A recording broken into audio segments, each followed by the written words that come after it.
What's up YouTube? My name is Eduardo and today I'm taking a look at the Black Crystal Candy Project Sophia F Shirring. Alright, so this one was pretty cheap. I bought her at Gun for like $60 and she's a 1/12 scale action figure of Sophia F Shirring, which some of you might remember was a Figma that I got.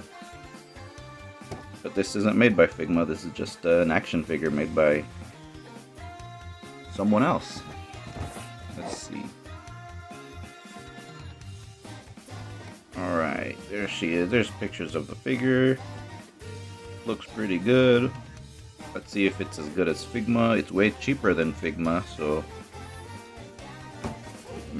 hopefully that the quality isn't too bad. But yeah.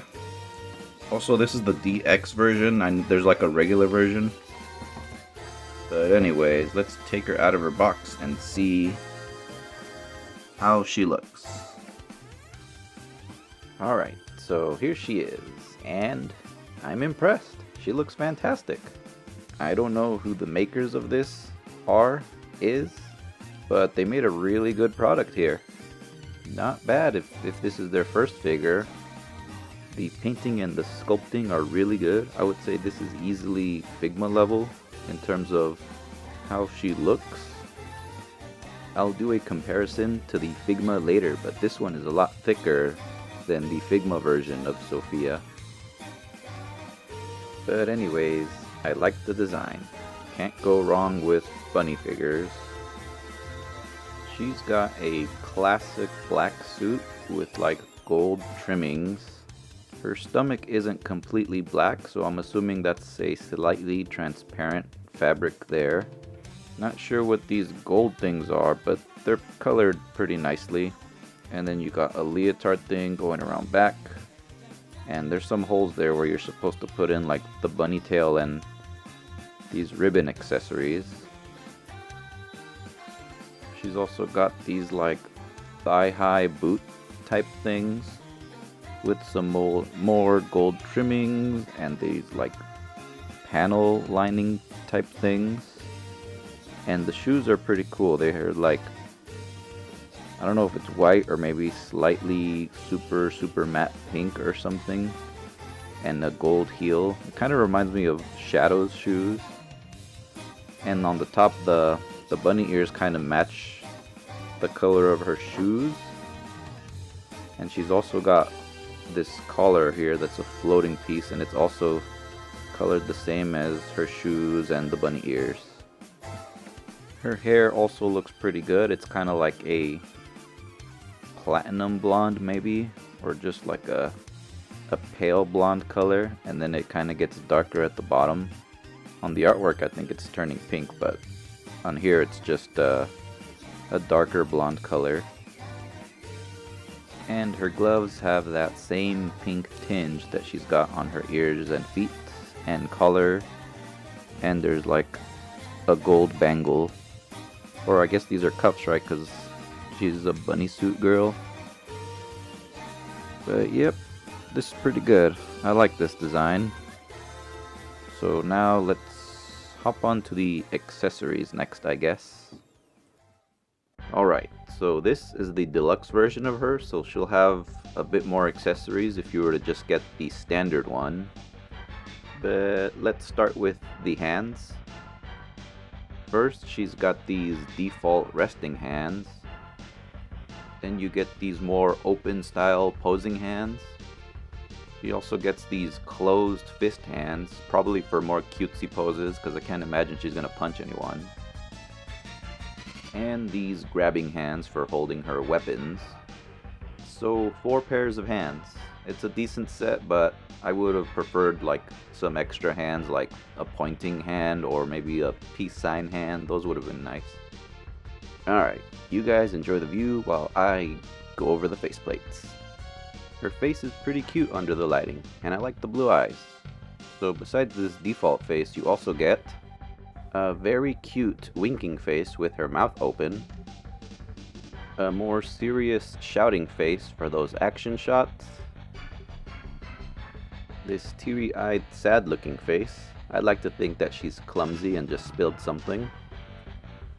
And surprisingly, an eyes closed face. You don't get this one too often. You could probably use it for more graceful poses. It doesn't just have to be for sleeping. So that is a total of 5 different faces. I couldn't ask for more, so let's check out her guns next. She comes with 2 of these blaster type weapons, and they look pretty cool. They have a nice paint and sculpt all around the gun.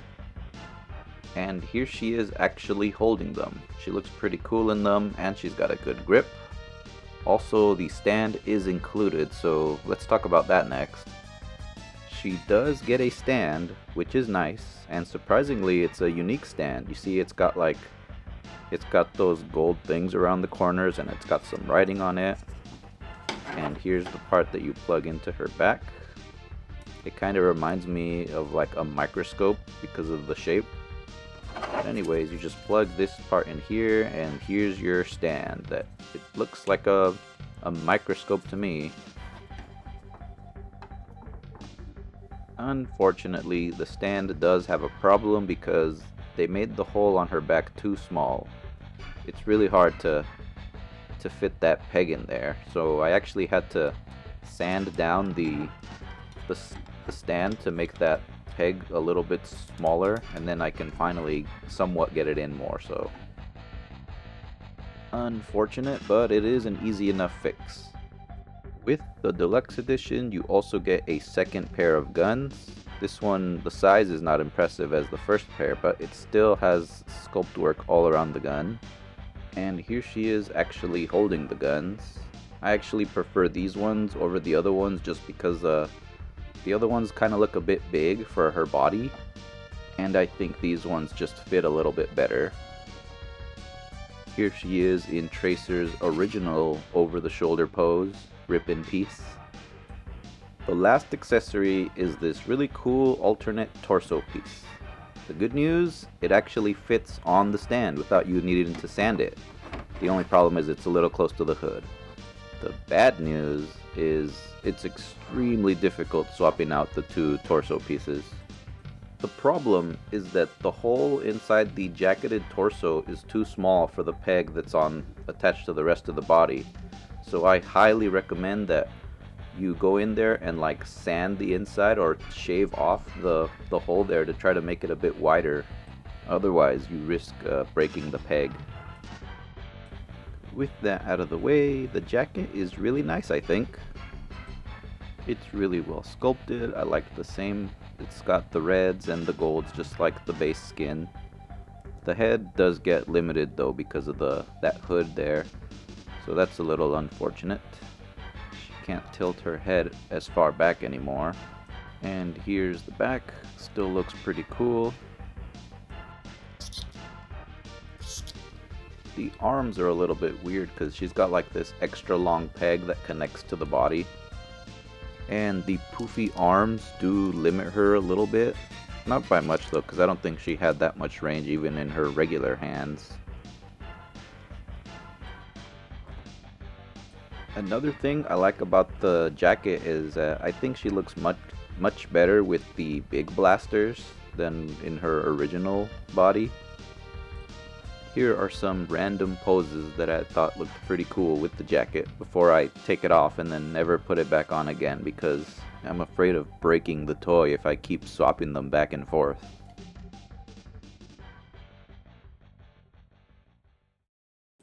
And that is all the accessories. So now I thought it would be fun to compare her to the Figma Sophia F Shirring. First thing I noticed is that the face is a little bit different. Even though these are supposed to be the same person, for some reason they don't have the same face. It's just a similar face. Also, the Figma one is a bit more slender, mostly around the leg area. And the black crystal candy Sophia also has a bigger chest than the Figma. In terms of height, I think they're almost exactly the same. The Figma is like a millimeter shorter than the black crystal candy one. The biggest difference between the two is the price though. The Figma one cost $105 and the bunny suit one only costs 63 for the deluxe. If we ignore the price, I think the Figma is a bit better because her poseability is better and she has an easier time standing up than the other one. But they're both great and I'm happy to own both. Now let's do poseability before I forget. Okay, so articulation on this figure is, I would say, acceptable. The ears can go, they're on this hinge and they can only go up and down. Her head is like a double ball peg that's attached to her neck, and then there's another ball peg that attaches the bottom of the neck to the rest of her body. And it gives her a pretty good range of motion, I would say. Her collar is that floating piece, and sometimes you're gonna have to adjust it a bit, but that's not really a big deal. Her arms are kind of limited. They can lift up about that high, which is alright, and you get full rotation. Single jointed elbows, so that's slightly disappointing, but the worst part is no bicep swivel. And that's too bad because I find it really limits her poseability. The wrists have standard movement, you can swivel them and you can move it up and down. The upper torso is like on a double ball peg, and it's got decent range. I wish you could look farther in both directions, but this is workable, I think. Now for the legs. She can kick up this high. Actually, she can kick up a little bit higher. And she can do perfect splits, so that's pretty cool. I always like when a figure can do that. And she also has like drop down hips, so that's there if you want it. Does extend her upwards leg motion a little bit. There's the butt, and there's how much she can bend forward, I guess. Looks okay. You can see the holes for the pegs though, that's kind of weird. And she's also got double jointed knees and the thigh swivel. No arm swivel though, but whatever. And her ankles, they got the standard motion. You can move them up this far and back not as far. And you can rotate them. Can't really get them to pivot though, not sure why. And there we go. Kinda got it there. I don't know how the pivot works, but I guess it's there. Now we're at the end. Let's do the measurements. She is slightly under 6 inches and she's around 14.5 centimeters maybe. Might be a little bit off, but that's how tall she is. Let's do some size comparisons now so we can get out of here. Here she is next to a Marvel Legends Spider-Man, Jakks Pacific Mario movie Mario, Star Scream, my last review, the Kang Toys Dragon Girl, and SH Figuarts Goku, the legendary Super Saiyan, and She-Hulk. So now we're at the end. There's some things I forgot to mention. You get this nice little like cardboard-ish type picture of her, and also there's these like little nubs that you have if you want to plug up the holes in her back, if you don't want to put the tassel or the bunny tail for some reason. Also, she does have this smudging problem. You can see that she's got these black marks around her legs from rubbing around the crotch area. Hopefully it comes out with some soap and water. But for the final verdict, should you buy this figure? I would say definitely yes.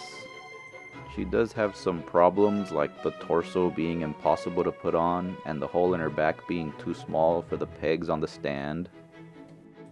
But if she had better articulation and a bicep swivel, I would probably give her a 5 out of 5.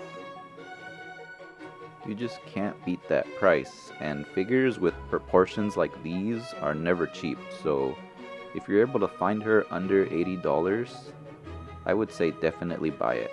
And if this comes out in time, right now she's like $54.99 on Gun, so definitely pick her up if you're able to.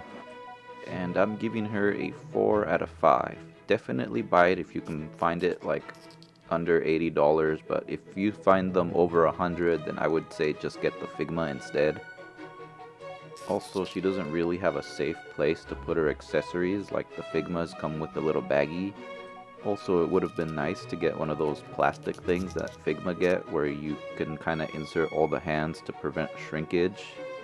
So you're gonna have to just come up with your own bag and put all the accessories in there.